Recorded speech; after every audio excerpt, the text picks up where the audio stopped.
어느 늦은 밤 나는 집에서 혼자 시간을 보내고 있었다. 시계는 새벽 2시를 가리키고 있었고 창문 밖으로는 어둠이 짙게 깔려 있었다. 갑자기 인터넷 서핑 중에 발견한 오래된 한국 인터넷 커뮤니티 사이트에서 흥미로운 게시글을 하나 발견했다. 제목은 밤에 절대 혼자 듣지 마세요. 기이한 전화. 호기심이 발동하여 읽기 시작했다. 게시글 작성자는 몇 달 전 겪었던 이상한 경험에 대해 이야기했다. 그는 어느 날 휴대폰으로 알 수 없는 번호로부터 전화를 받았다고 했다. 늦은 밤 친척이나 친구 중 누구와도 연락할 일이 없었으므로 이상하게 생각하면서 전화를 받았다. 전화기 너머로는 아무 소리도 들리지 않았고 그는 다급히 여보세요? 라고 몇 번이고 물었다.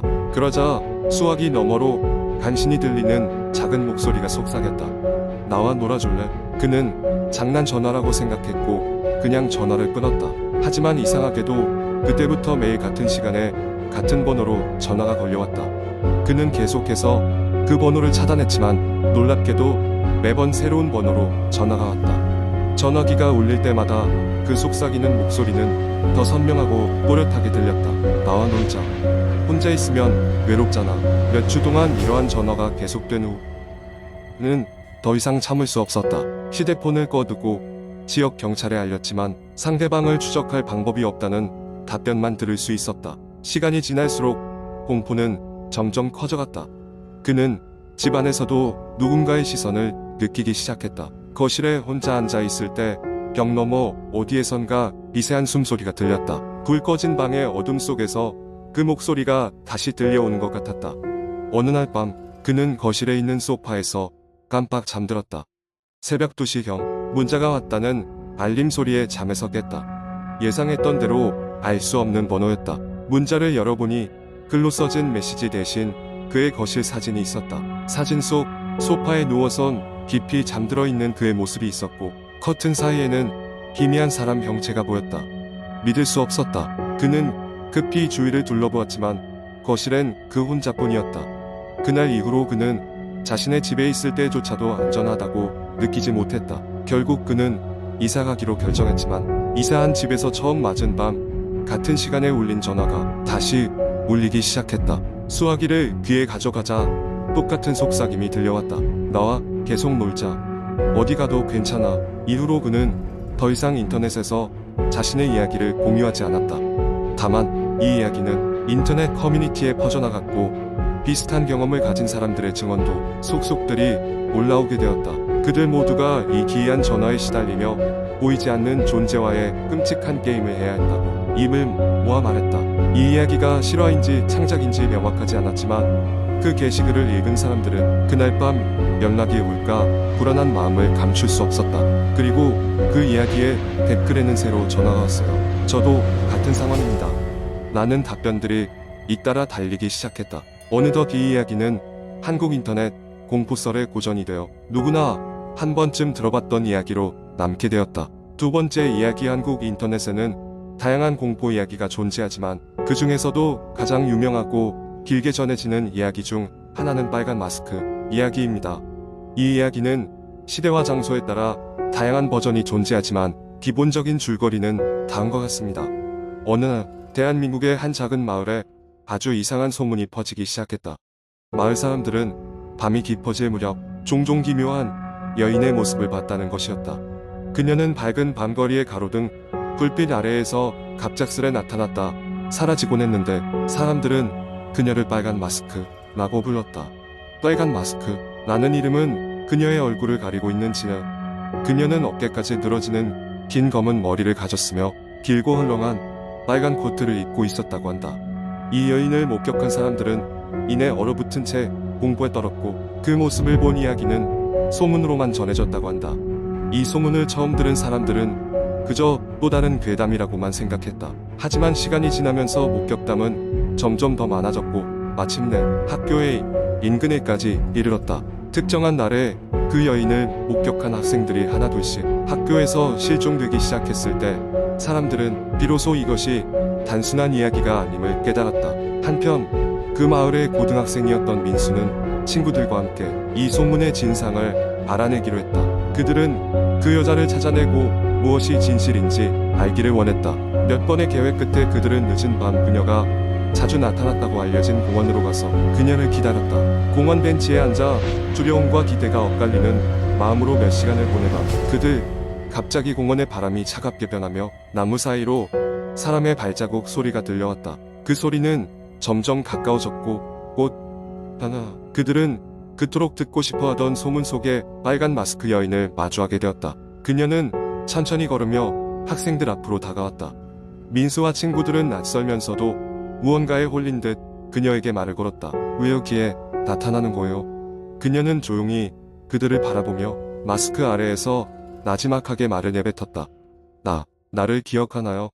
그 순간 민수는 이상한 기시감을 느꼈다. 그녀의 목소리는 어딘가 익숙했다. 그러나 곧 그녀의 본 모습을 확인하고 모두는 공포에 찔렸다. 빨간색 마스크 아래 숨겨진 얼굴은 끔찍하게 훼손되어 있었고 그 순간 민수는 기억 속에 묻어두었던 과거의 사건이 떠올랐다. 몇 년 전 민수와 그의 친구들은 어두운 계단에서 한 소녀에게 심한 장난을 치다 그만 다치게 했던 적이 있었다. 그 소녀는 오래 입원했고 그 사건 후 학교를 떠났다. 그들은 그 사건을 잊고 있었지만 그 소녀는 계속 그날을 기억하고 있었다. 그녀는 복수를 위해 돌아왔던 것이다. 이제 민수는 자신의 잘못을 깨닫고 그녀에게 사과하려 했지만 그녀는 이해할 수 없는 속삭임만을 남긴 채 사라졌다. 그날 이후로 민수와 친구들은 깊은 후회와 불안을 품고 살게 되었다. 마을에서는 더 이상 빨간 마스크 여인을 보지 못했다는 소문이 돌았지만 민수의 심장은 그날 밤의 공포를 잊을 수 없었다. 이렇듯 긴 이야기를 통해 빨간 마스크의 전설은 생생하게 전해지며 듣는 이의 상상력을 자극하며 오랫동안 기억에 남게 된다. 이 이야기는 단순한 공포만을 전달하는 것이 아니라 사람들 사이의 관계와 과거의 잘못을 되돌아보게 하는 교훈적인 메시지를 남긴다. 세 번째 이야기, 한국 인터넷에는 다양한 공포 이야기가 공유되고 있습니다. 이러한 이야기들은 대개 사람들이 실제로 겪은 경험을 바탕으로 하거나 도시전설의 형태로 전해 내려오는 경우가 많습니다. 이제부터 한 가지 공포썰을 자세히 이야기해 보겠습니다. 신비의 폐공장 샵 1 프롤로그. 서울 외곽의 작은 마을에 위치한 한 폐공장은 오랫동안 지역 사람들의 입에 오르내렸다. 이곳은 1980년대에 한창 번성했지만 갑작스러운 화재로 인해 많은 사람들이 사망하면서 문을 닫게 되었다. 이후 이 공장은 귀신이 나온다는 소문이 돌면서 아무도 가까이 가려 하지 않았다. 그러나 한 고등학생 그룹은 이 공장에서 있을 법한 신비로운 존재를 카메라에 담아 인터넷에 올리기로 결심했다. 이 계획, 민호, 수진, 영호, 그리고 지영은 학교에서 만나 익스트림 컨텐츠를 생성하기 위해 폐공장으로의 모험을 계획했다. 그들은 친구들에게 자신들의 용기와 담대함을 보여주고 싶었으나 사실 두려움도 있었기 때문에 철저한 준비를 시작했다. 그들은 손전등, 카메라 그리고 비상용 물품들을 챙기고 작전 개시 날을 기다렸다. 3. 첫 탐험. 불길한 밤 4명의 학생은 어둠이 깔린 후 공장에 도착했다. 바람에 흔들리는 나무 소리가 을씨년스럽게 들려왔다. 철문은 녹슬었지만 힘주어 밀자 덜커덕 소리를 내며 열렸다. 그들은 안으로 한 걸음 들어섰다. 내부는 예상한 대로 먼지와 부서진 기계들로 가득했다. 이곳저곳이 무너져 있었지만 그들은 두려움보다는 호기심이 앞섰다. 정말로 여기에 귀신이 있다고 생각해? 수진이 조심스럽게 물었다. 귀신이든 뭐든 우리가 찍으면 대박이야. 민호가 웃으며 답했다. 4 이상한 현상. 그들이 공장 깊숙이 들어갈수록 이상한 일들이 벌어지기 시작했다. 갑자기 온도가 급격히 떨어져 피부에 소름이 돋았고 들리지 않았던 기계음이 희미하게 들리기 시작했다. 그들은 겁먹었지만 더 깊이 들어가는 것이 더 흥미로웠다. 저기 봐. 영호가 손전등을 비추며 외쳤다. 벽에 오래된 혈흔이 선명하게 남아있었다. 이건 아닐지도 몰라. 돌아가는 게 좋을 것 같아. 그러나 민호는 계속 전진했다. 그는 영상의 히트수를 떠올렸고 친구들에게 괜찮다고 안심시켰다. 5. 클라이막스. 수진이 앞장서서 걸어가다가 바닥에 놓인 음산한 인형을 발견했다. 누군가 일부러 놓은 것처럼 정교하게 세워져 있었다. 인형은 고개를 돌려 그들을 쳐다보는 듯한 모습이었다. 그 순간 공장의 전등이 깜박이며 순간적으로 환해졌다. 그리고 그 밝은 빛 속에서 누군가가 보였다.